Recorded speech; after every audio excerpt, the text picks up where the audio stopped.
Okay. Shall we start? Yes, Great. please. Okay, thank you. Hello and good morning from Washington, D.C. Welcome to this joint event by Bay Atlantic University and the Global Policy Institute. My name is Cenk Karataş. I'm a journalist and one of the fellows of the Global Policy Institute. Here with me today, this morning, the president of the Global Policy Institute and the head of the Political Science and International Relations program of Bay Atlantic University in Washington, D.C., Professor Paulo von Schirach. Hello, Paulo. Good morning. Good morning to all. Professor von Schirach is an expert on U.S. domestic and foreign affairs, and he has a long and impressive career with academia, civil society, and think tanks dealing with many global issues. And he's a regular commentator for the world media, and I'm so glad that he is with us today. Today, we're going to talk about how and why the US political system gave way to the mob storming the cradle of American democracy last week today, and what could follow this incident. We greatly appreciate any questions that you may have, and please ask them in the chat. I'll do my best to direct your questions to Paulo at the end of our discussion. So, Wednesday, January 6th, last week, was actually going to be just another day when the Congress had a session to ceremonially confirm the results of the presidential election. However, it turned out to be a day of mayhem at the United States Capitol. 5 people lost their lives. One of them was a police officer.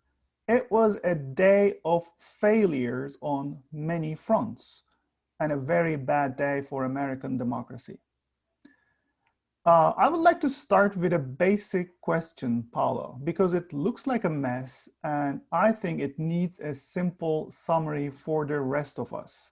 It was just an election, and from the outside especially, it looks like the United States is not even capable of running an election, a presidential election.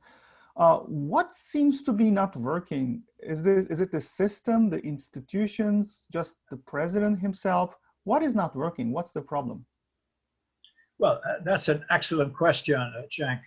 Thank you. I would say very simply, what's not working is not the institutions, the system.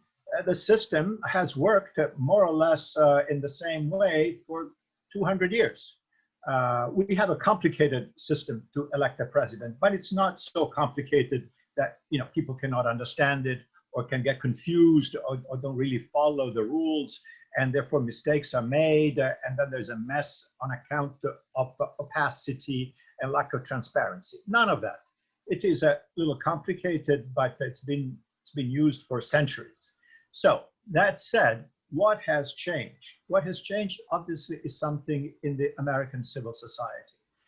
The country is deeply divided, and the election back in 2016, the previous, election cycle of Mr. Donald Trump, is the example, is the hard evidence that something really, really major has happened in the American body politic, whereby a non-professional politician, self-described extremely successful businessman, essentially a reality TV star, with no prior political experience to speak of any kind, and or administrative experience in politics or in public office, became president. What was the reason of that? Why was he elected?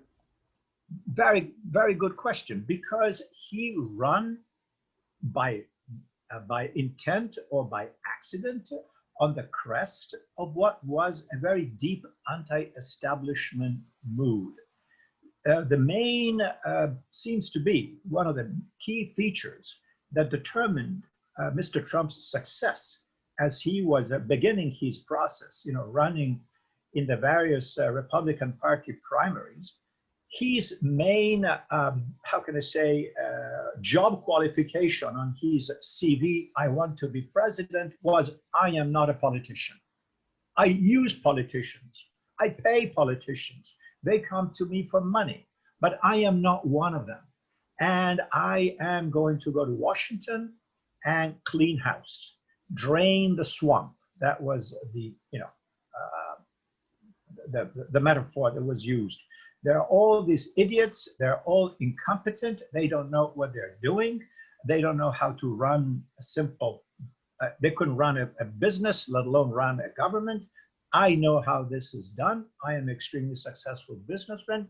And in particular, when it comes to dealing with foreign counterparts, we've been cheated and hoodwinked by everybody. I'm going to be a tough negotiator. I'm going to redress enormous trade imbalances. I'm going to ensure American manufacturing, millions of jobs will come back, and all this and that. Okay, And so how did it lead to the election fraud allegations? How did it end in an election of the most powerful country in the world, not capable of peacefully concluding an election? Well, I mean, the elections were run according to the rules, and things were done properly. The difference being that when Mr. Trump, in large measure, we're talking now in 2020, let's not forget the peculiarity, the unusual feature of the 2020 elections was COVID, right? Which unfortunately we all know what it is. So because of the very exceptional circumstances of the emergencies caused by the pandemic and this and that, Mr. Trump clearly badly mishandled the management, the public, how can I say, assistance that could be provided by the federal government, the guidance of, look, this is a problem, this is what we should do. He minimized it. He said it didn't exist. The problem would be over in a matter of days, if not weeks. The COVID would disappear. Masks are not necessary. All this. So this is a lot of missteps, which caused him to lose altitude politically, at least with some segments of the American electorate. So things were not looking good for him in terms of the prognostications. So he just did not like the result of the elections, you say? Well, no. Before we get to that, here's the thing. When it looked like the polls were very bad for Mr. Trump, that no polls gave him as the winner, that he would lose the elections, probably by a big margin, he started saying, if I lose the elections, it will be because of fraud. There will be massive fraud. And in particular, he latched onto a feature, a special feature, let's say, of these elections, which was the mail-in voting. Again, mail-in voting is not new. It's done in different countries. It's been done in the United States. There's nothing special, new, or strange about it. The difference between the 2020 elections and other elections is that because of COVID, millions of people did not want to go and vote in person and stand in line maybe for hours at a polling place, and opted to vote by mail. Well, Mr. Trump already way before the vote said mail-in voting is an opportunity for massive fraud. There will be millions of illegal votes. Dead people will vote. People out of state will vote. People will vote in multiple states. This is an outrage. Was there a steal? That's the thing. We found out later, right? No, there wasn't. There's no evidence of, and of course, I am sure, if you consider an election in a country of 330 million people with almost 160 million people voting according to different rules in different jurisdictions, because each state in the United States runs its own elections. Could there have been irregularities and maybe isolated cases of fraud here and there? Absolutely. But not even remotely on the scale that Mr. Trump alleged, so that that the alleged fraud or irregularities would flip the results of the election. But he said it for months throughout the campaign. And sure enough, after election night, when the mail-in votes came in and flipped results in some states and clearly gave Mr. Biden as the winner, he said, I told you, fraud. This is all fraud. This is not true. This didn't happen. I was robbed. I won the election. He used a different expression. He said, by a lot. He didn't put numbers, or by a landslide, which again, it is whatever you want it to mean. And he has consistently kept this position since November 3rd. So one thing that you said was, I think, really important, because many people in different parts of the world are not aware of that. There is no one single election in the United States. Yes, that is correct. Let me elaborate on this just a little bit so that people become maybe a little more familiar with the mechanics, how this actually happens. And the mechanics are a little bit peculiar, because while this is a national election, it is, if you wish, apportioned in segments to each of the 50 states. After all, this is a federal republic, and federalism is meant seriously, which means that the administration, the running of elections, both local and national, is devolved to the state authorities. In other words, state legislatures, whether it's Minnesota or Michigan or Arizona or Maine, decide what laws they will enact and follow to organize, plan for, execute, supervise, and eventually certify an election. So this is done by state legislatures using state institutions, and then ultimately each individual election needs to be vetted and finally ratified and approved by a state official, which is typically the Secretary of State of that particular state, who, upon concluding everything, having counted everything, having resolved any outstanding issues, said, okay, these are the results, these are good and final and standing, I certify the election and it's final. So it is the state authority that does that, not an office here in Washington, D.C.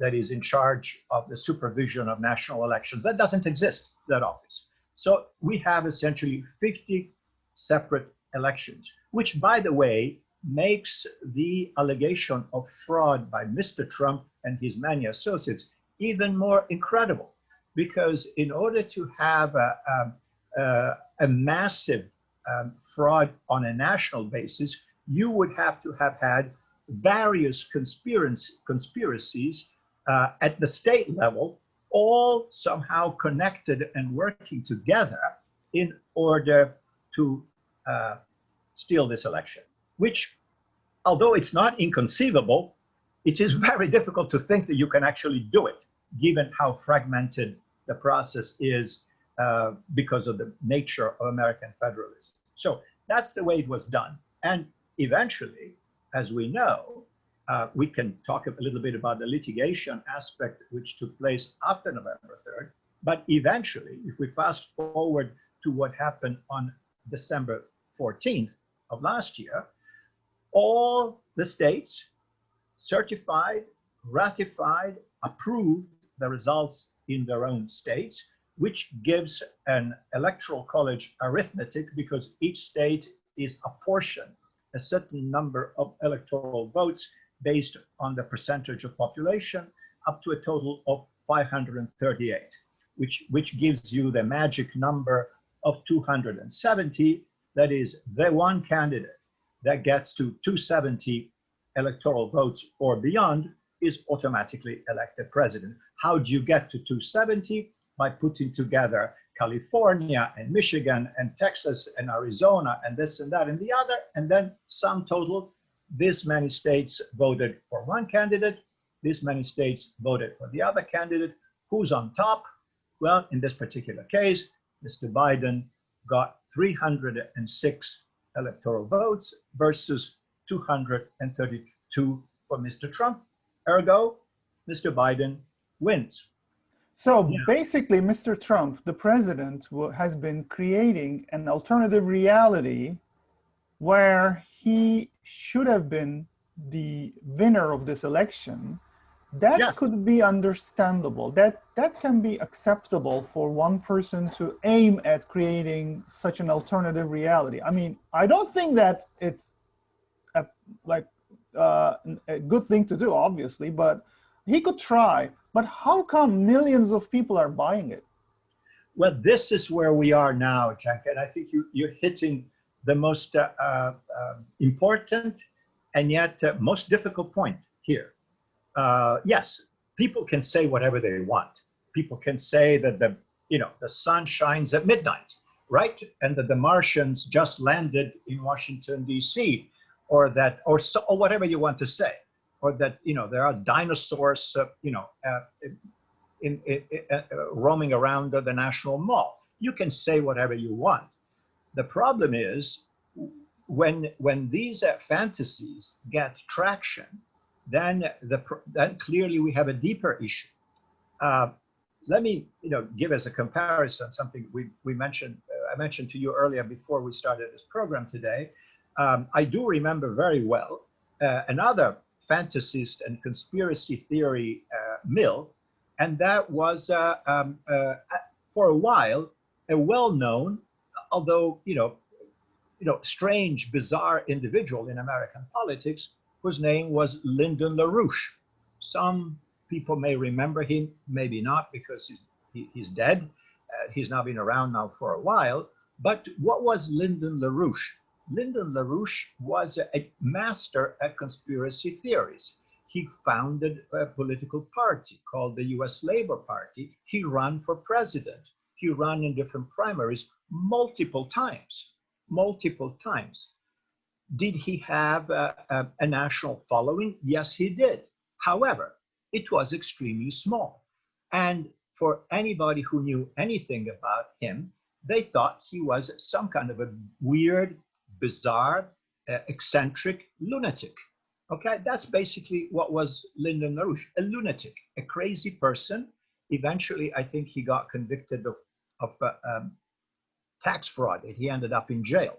But in terms of his political appeal, the question is, did these crazy cookie theories that he was spreading around as the absolute truth have any traction in American society? The answer is yes, but minimal, minimal. Fast forward to the new era of social media enabled celebrity Trump, we are in a different world in which clearly millions of Americans, our fellow citizens, and we saw them, by the way, the same fellow citizen storming the Capitol, a week ago, believe all this stuff. They certainly believe that the election was stolen. They believe all these things that Mr. Trump has been saying, notwithstanding evidence to the contrary. What's the evidence to the contrary?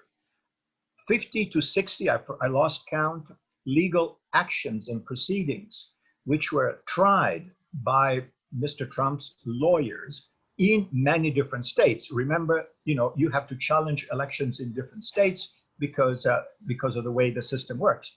Well, they lost every single case. In some cases, the judges threw the stuff out of court, laughing, say, "What is this? Are you coming to make a serious allegation and you have no evidence?" In other words, it was between the sad and ludicrous and worrisome and laughable. This is how Trump's lawyers went to court with nothing, and they lost each and every case. So a rational person would say, okay, the president has made serious allegations about electoral fraud. What's the evidence? There isn't any.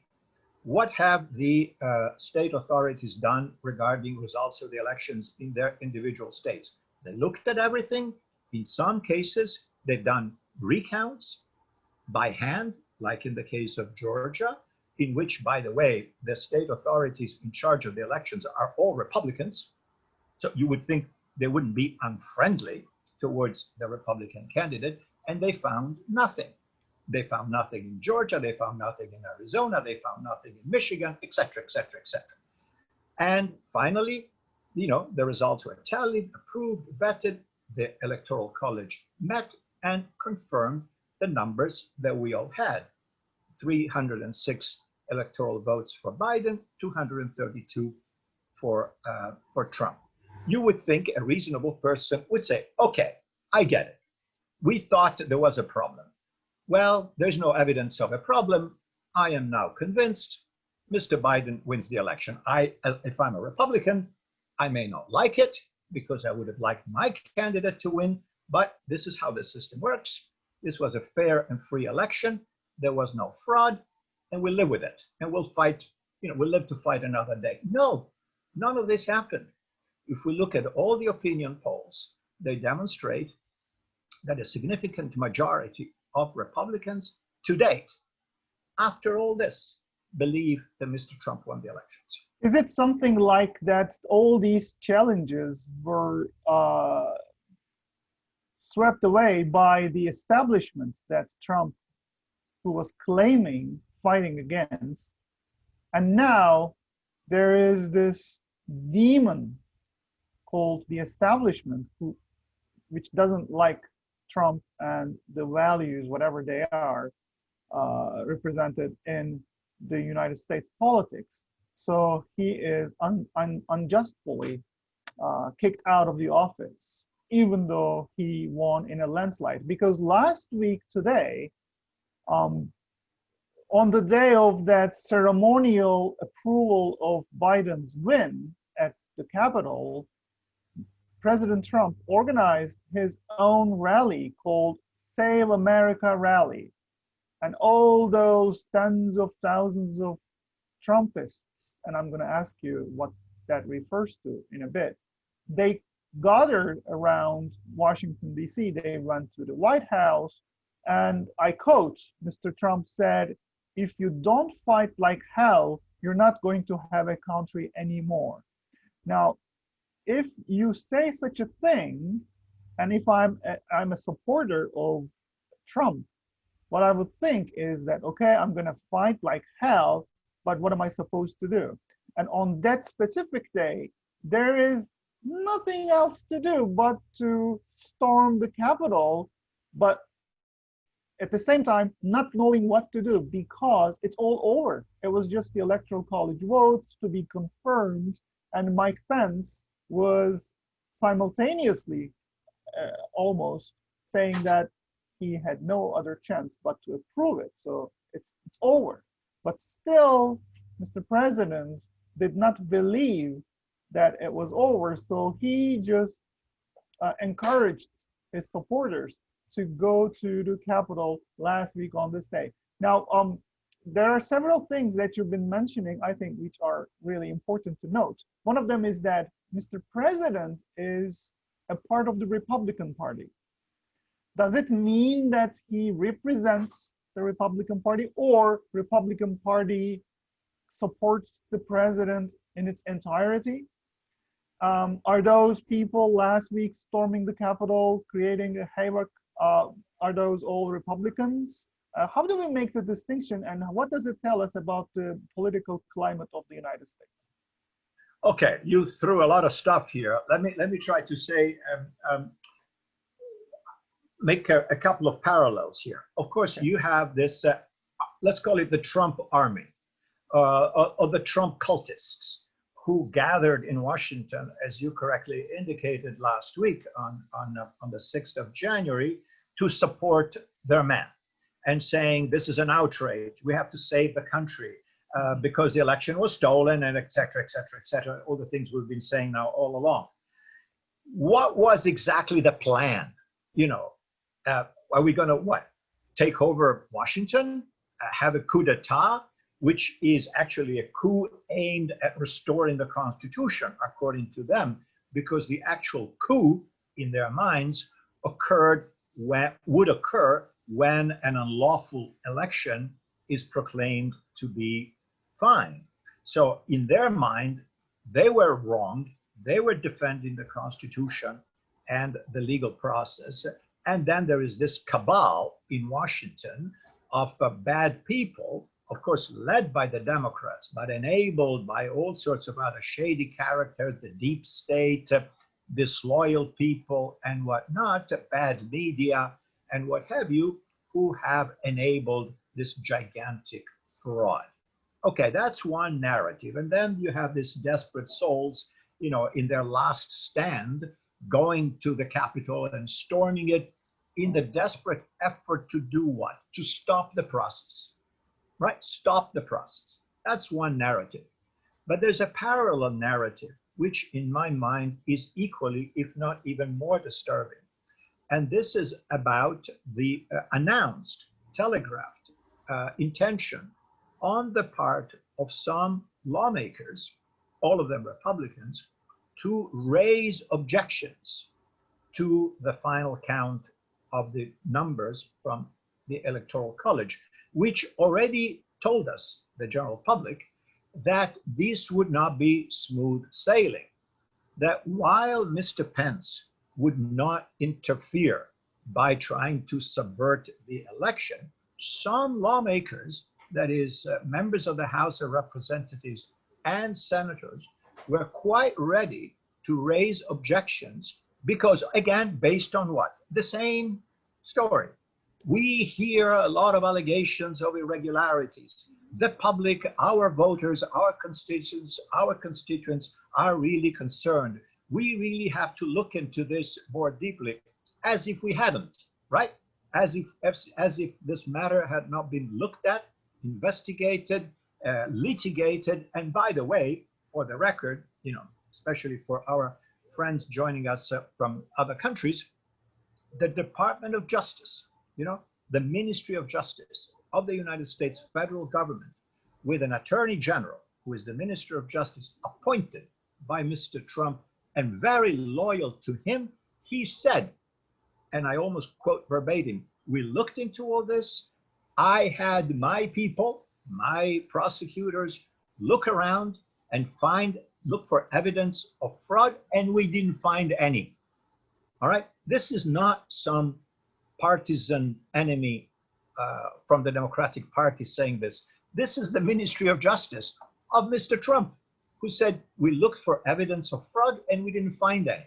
But that doesn't count, apparently. So these people were ready to start with these objections when the riot occurred, when the despicable occupation, illegal, unconstitutional, call it whatever you want, seditious occupation of the Capitol took place. Guess what?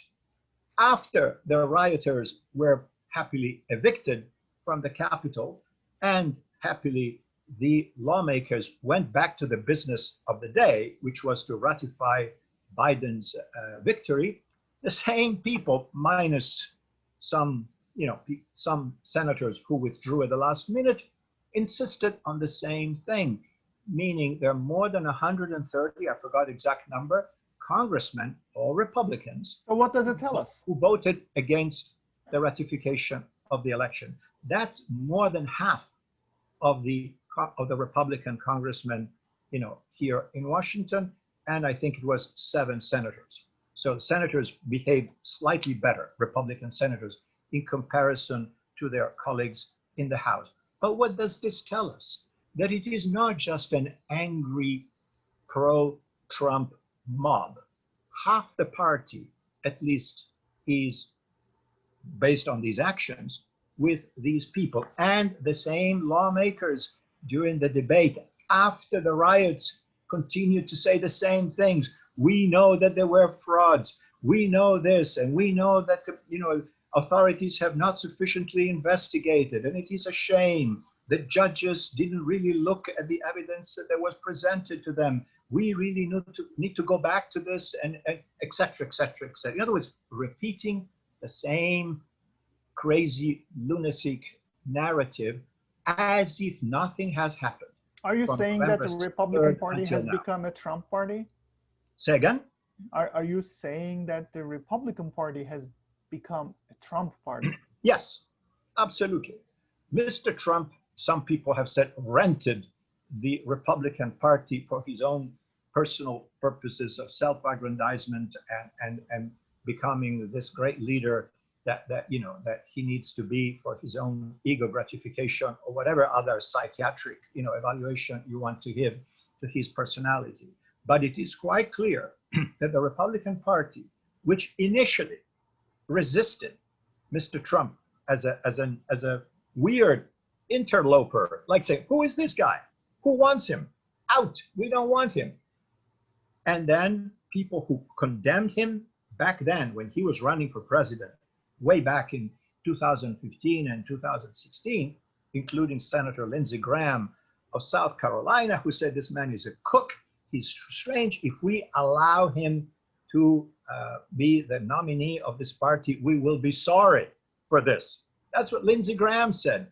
Well, what did he do in the intervening year? Guess what? He became Trump's friend, enabler, supporter in Congress, helping him to shepherd legislation.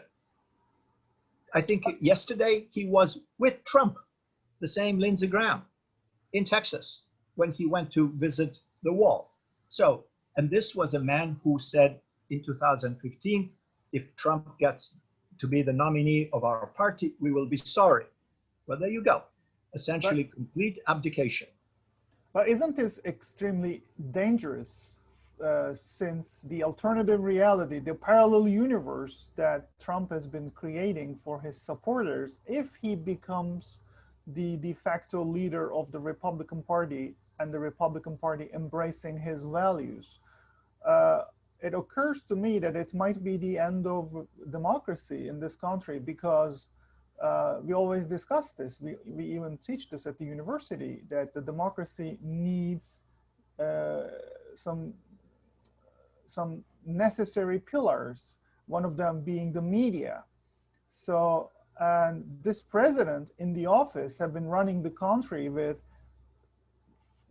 4 years filled with lies and thousands of tweets, and finishing up with a divided, polarized country, and demonizing the media. And these people who follow Trump, what you call as the Trumpists, the Trump army, they don't believe in the media and whatever the media is telling them.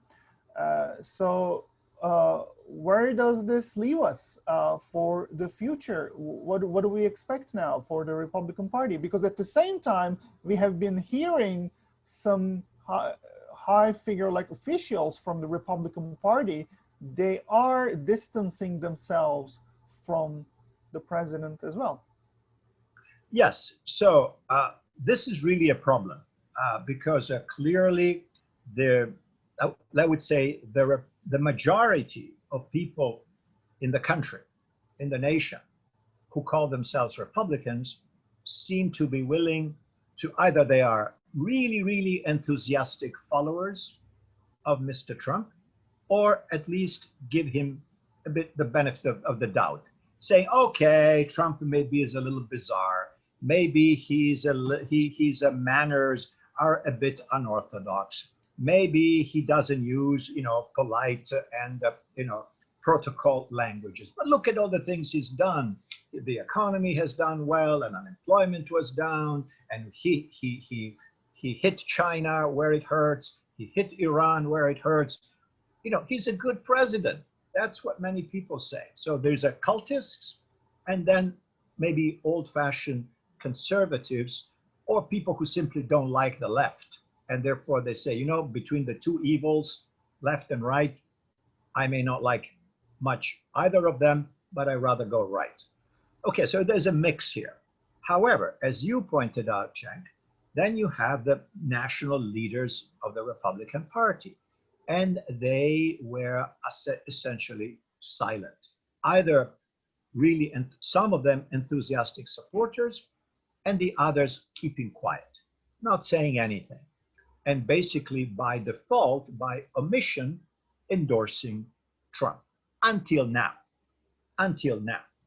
So what do we see now after the horrific and completely unprecedented events of January 6th? Again, let me point out, for those who may not be familiar with US history, what happened the other day, last week, with the storming of the Capitol by an angry mob that, tore down police lines and barricades, broke windows, smashed stuff, made a mess, and physically, potentially threatened the lives of senators and congressmen, never happened before.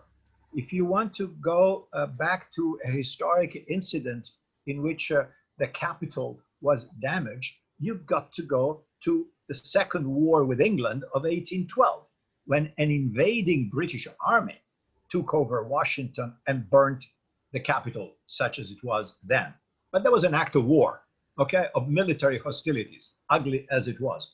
Since then, with all the things that have happened in the United States, including the Civil War, including the civil rights marches and demonstrations and whatever, including the marches against the Vietnam War, including everything that has happened, some things quite bad and tragic and sad, the security and safety of the Capitol was never breached by a massive mob of angry Americans who thought that it was their duty to intervene to save their guy, Mr. Trump.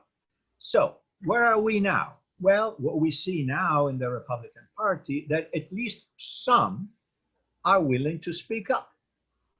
And who are they? Let's take Liz Cheney, the number 3 in terms of hierarchy, congresswoman in the House, the daughter, for whatever it's worth, of former Vice President and former Secretary of Defense, Dick Cheney. A very conservative lady, okay?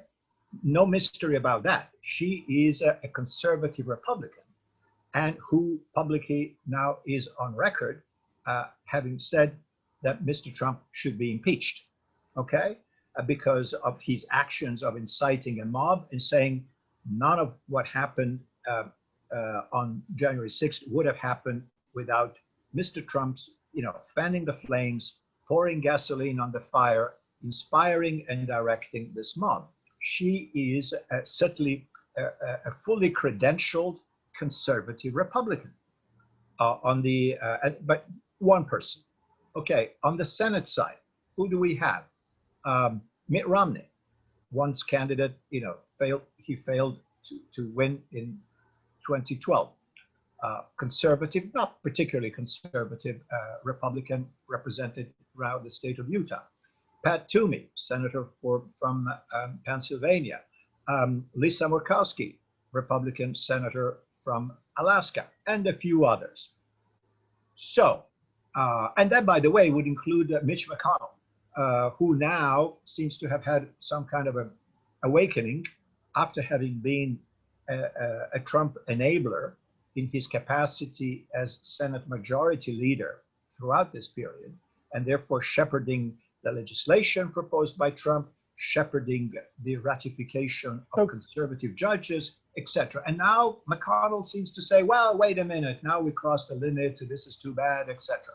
So where am I going with this? There is a possibility of some kind of a split within the Republican Party. I am not sure that Mr. Romney can live happily ever after in the company of Lindsey Graham or Ted Cruz from Texas, who initiated this whole idea of the objections in the Senate on January 6th. So you believe there might be some cracks within the party? I think, I'm not predicting this, but I think I wouldn't be surprised, because this party has become the Trump cult party. If they want to have a future as a party, as a legitimate, law-abiding, constitutionally coherent conservative party, which every democracy has, they better get rid of this shadow that has been created by Trump. So after seeing the damage he created by his mob on the Capitol last week, we have been observing Mr. President taking some mild steps back from his position, at least accepting the peaceful transfer of power to the new administration on 20th of this month. But however, yesterday he said that he still doesn't think that he did anything wrong. Whatever he said was totally appropriate and apparently he doesn't have any remorse. And today is another historic day. The Congress has been discussing about impeaching the president for the second time, which would be, I think, first in the history Yeah. to impeach a president 2 times. Um, what would be the meaning of impeaching him? Well, look, Congress. again, keep in mind, impeachment is, while it's looks like a trial, it is essentially a political process. You are holding you're holding the president in this case. Impeachment may exist for other other office holders, including federal judges and what have you. But let's say for the president is really a big deal. You are holding him responsible morally and politically for certain really outrageous acts. You know, the Constitution is quite vague. It says you impeach the president for high crimes and misdemeanors. Nobody really knows what that means. There is no quite a clear legal textbook definition. Say, what's a high crime? Okay, let me see. 1, 2, 3, 4, 5. High crimes and misdemeanors. Misdemeanors is shoplifting. You know, it could be anything. So here's the thing. Why are they doing this, considering that Trump is essentially with one foot out the door because his term in office is just about to expire? Well, I guess it's to set a milestone, to say those who think they can get away with undermining the foundations of our Constitution by questioning the legitimacy of the political process of elections, and therefore they are impeding what is a feature of the American democracy, which is the peaceful transfer of power. We've been doing this for centuries without a coup d'etat, without anything like this. Yes, we had the Civil War, but the Civil War was not about presidential elections. It was about slavery, which is a horrible story, but completely different. So they say we have to make a stand here and make a point. I am not quite sure how this is going to work out, because I think looking at the mechanics of the impeachment process, it will probably fail. And if it does fail, as I suspect it will, this will only embolden Trump and his supporters. Say, you see, they wanted to muzzle me again. The witch hunt. I am a target. Because why am I a target? Because I tell the truth. And you people are with me. And please, by the way, send money, which they do. That's another point that maybe we want to look into if we have time. So why am I saying this thing is going to fail? Because again, for those who are not familiar with the mechanics of the impeachment process, it's essentially a two-step process. The first step is what will take place probably today as we speak. The House of Representatives writes and articulates an article of impeachment, which is essentially a criminal charge. All right? And they would vote on it. Now, voting on it is not that complicated, because to pass it, you need just a simple majority. And the Democrats have a majority in the House, so it's a foregone conclusion that it will pass. And then there is the added bonus that a few Republican congressmen, I mentioned Liz Cheney a moment ago, will also support it. So they will have some kind of a veneer of bipartisanship. But don't expect the 130 plus congressmen who voted against the confirmation of Biden to sign up on this impeachment. They will not. But be that as it may, it will pass the House. But then it gets tricky, because it goes to the Senate. The Senate acts as judge, right, and court. It will hear the evidence that will be brought to them, the senators, by the prosecutors, so to speak, nominated by the Speaker, who will all be Democrats, who will make the case to the Senate and say, we want you to convict Trump because he did this, this, and that. Fine. That's the mechanics. The practicalities are that in order for a conviction to happen on the part of the Senate, you need a 2/3 majority. The Senate, as currently configured, is 50-50. 50 Democrats and 50 Republicans. You do the math. You need at least 17 Republicans to cross sides and join the Democrats, assuming that the Democrats are unanimous in convicting Trump, and then the impeachment will be successful. So that's 17. That's a really high bar. But just to make something clear, once it passes the House of the Representatives, technically the president is impeached. Yes, he is impeached, but he's not convicted. He's accused. He's accused, but not convicted. Okay? In order for the process to be concluded, the impeachment process ends with a conviction. No president has ever been convicted. Some presidents have been impeached. One president escaped, that's Richard Nixon in 1974. He escaped impeachment by resigning. So there is very little chance, excuse me, there is very little chance for Trump to be convicted at the Senate level, but there will be a probable second impeachment at the House of the Representatives. Would it have any practical implications afterwards? No. I mean, well, yes, politically, yes. Being a message sent, maybe. Look, if we go through this exercise, there is the second impeachment starting today. The House approves the articles of impeachment. And so the process gets started. And as I said, it goes to the Senate. And the Senate fails to convict. Well, then it's like nothing happened. Because the impeachment happened, is completed, not when the charges are brought, but when the accused is convicted.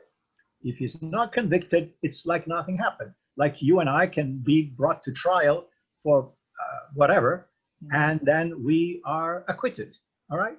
Nothing happened, okay? Because there was no evidence, because the fact didn't happen, or because the evidence was false, whatever, right? Could happen to all of us. We are charged with a crime, and then we are acquitted. So no crime happened. You're clean. Mm-hmm. And this is what may happen to Trump from a legal standpoint. Now, from a political standpoint, then it's up to the general public to decide what happened. Did he deserve to be convicted and wasn't, or his supporters would say, you see, as we were saying all along, a witch hunt. This was only a witch hunt. They're persecuting this man because he's a truth teller, because he's against the establishment, because he wanted to save America. And then all these people are traitors and agents, I don't know, foreign powers, or whatever you want to invent, and keep saying, we will continue to fight on. This is not the end of anything. This is just the beginning. The crusade for a good America will continue, and Trump, even out of office, will continue to lead us. That's a scenario. So all this impeachment debate seems like it's not going to contribute to the real problem in here, which is the polarized, divided country. On that note, we have a question coming from one of our followers. Shahi Sultanova asks, do you believe that Mr. Biden can get back this divided nation altogether? Excellent question. Oh, of course. I certainly hope so. As an American, and I certainly, because that's pretty much all we've got. We've got a new president who is new and not new at the same time. Again, for those of you who are not terribly familiar with American politics, and you can consider this good or bad depending on your point of view. Biden is certainly a veteran of the system. And again, if you don't like the system, you would say, oh my God, another one of those. He's another creature of the swamp. He's a professional politician. Yes, he is. And therefore, on the negative side, you could say, oh, he's corrupt, he's cynical, he's a manipulator, blah, blah, blah. If you want to give him the benefit of the doubt, you would say, this man is a public servant. He has tried his best to serve the nation as a senator for over 30 years. And then let's not forget, as vice president to President Barack Obama for all of 8 years. That's a long time to be the number two person, in command, so to speak, in the executive branch of the United States. I would say this is an opinion that I'm offering, or maybe an opinion laced with a hope, which makes it not very objective. But let me offer it to you anyway. I think that Mr. Biden DNA has been shaped politically by his experience as a senator. And let me say, why is that important? Because you say, oh, senator, it's another politician. What's the big difference? It's a big difference. The United States Senate, which calls itself the most exclusive club in the world, which sounds a bit snobbish, operates according to very special rules, which are aimed at protecting the minority. The rules of the Senate are essentially, without getting into too many details, that in order to pass most legislation, you need 60 votes, which is aimed at protecting the minority, right? Meaning a minority, say even of 42, can block legislation from going forward, or other things. What does this mean in practice? That So you need to talk with everyone. If you are in the Senate, whether you are in the majority, as Mr. Biden was at some point in his career, or in the minority, as he also was, you have to talk to the other side. You have to, because if you don't, nothing gets done. You have to reach compromise. And you don't compromise with people who you consider as enemies. All right? If you look at the other side and you say these are either enemies or idiots or both, negotiations are not going to be very fruitful. If you say, okay, these are good Americans, just like me, only we have differences on this issue, whether it's tax policy or a trade issue or health policy or environmental policy, let's see if we can find common ground. That's going to be the mantra of Mr. Biden. Find common ground. He said, and I think he has it. I think he has the experience, the knowledge, the how-to understanding, and the personal inclination. Mr. Biden is an old man. We know that. This is probably be one-term president, because I doubt it that even if everything goes splendidly well, he will run again in 4 years when he will be 82. That's very unlikely. So where am I going with this? His legacy to America is to be a healer. He can do this. I don't have any personal, guarantees that he will succeed, but I am pretty sure he will give it his best. So the real answer to all these problems in the United States is to reach out to the other side and embrace them instead of demonizing them. And finally, one of the final points I want to ask is that now Trump has been kicked out of his favorite social media platforms one by one, Twitter being the most popular one. Do you think this would help fixing the the problem in the US nation, the society? I am not sure. As we know, social media platforms mushroom overnight and become sensations, and then they're used by good people and bad people. There's nothing wrong with a social platform. There's nothing wrong with Twitter in and as of itself. It's how it's used. That's a problem. The same applies to radio or television or a newspaper for that matter. So at the moment, this is kind of a wound, because these platforms, Twitter in particular, and Facebook and others, were used, lavishly, as we all know, by Mr. Trump, and now he has lost that megaphone. Can he find others? I suspect he will. Maybe not as effective, maybe not as not such a loud voice as he's been having now for years, but he'll figure out a way to reach out to his constituents. Another phenomenon that I think is worth looking into, which doesn't attract so much headlines as these business of what the politicians do in Washington, or Facebook and Twitter and the others, or Amazon that refuses to host, in its cloud system, Parler, whatever. It's corporate America. It's very interesting if you read business media. Corporate America, which has not been, an enthusiastic supporter of Trump, but certainly has been kind of an interested bystander and quite clearly benefiting to some extent from Trump policies, including, for instance, major tax reform, which occurred a few years ago, which cut substantially corporate taxes and provided other benefits to corporate America, allowed the repatriation of profits without taxation, etc. Massive deregulation, which made life easier for many businesses. And then many may question the wisdom of deregulation. Did it go too far, etc. Now they're all kind of withdrawing, pulling the rug from under Trump. They're saying, this is too much.